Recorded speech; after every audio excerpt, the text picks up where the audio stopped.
यह वाली हो। ये तीनों अरे यह दुल्हनिया।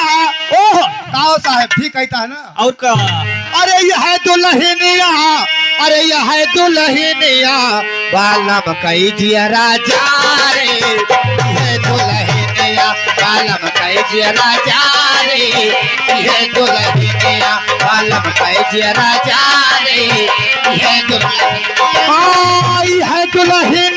हो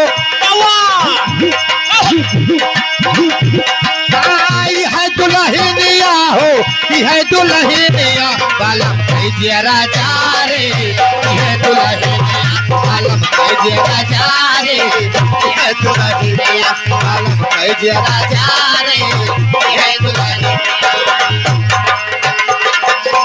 कटई के हंसुली गोड़वा माँ पहिने, कटई के हंसुली गोड़वा माँ पहिने, गोड़वा माँ पहिने पूरे, गोड़वा माँ पहिने, गोड़वा माँ पहिने पूरे, गोड़वा माँ पहिने।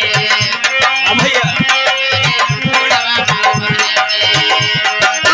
गोड़वा के पायल,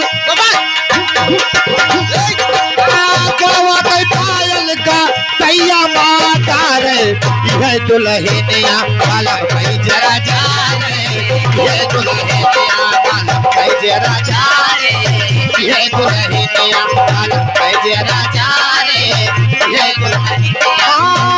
दुल्हनिया हो, यह दुल्हनिया बालम कीजिए राजा रे, यह दुल्हनिया बालम कीजिए राजा रे, यह दुल्हनिया। हेलो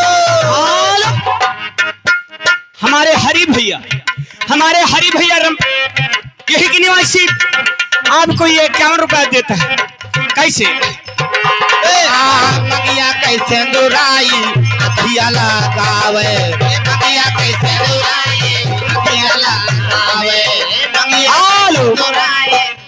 एक खाट बाबू की तरफ से आपको 50 रुपया मिलत बा। वाले मास्टर कैसे है? मगिया कैसे दुराई अखिया लगावे, अखिया लगावे पूरे, अखिया लगावे, अखिया लगावे पूरे, अखिया लगावे। अखिया कई कजरा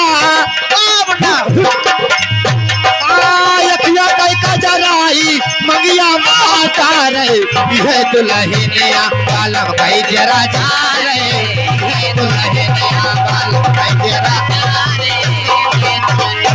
हेलो रनपुरोहा निवासी लवकुश बाबू कीजिए राजा रे, यह दुल्हनिया बालम कीजिए राजा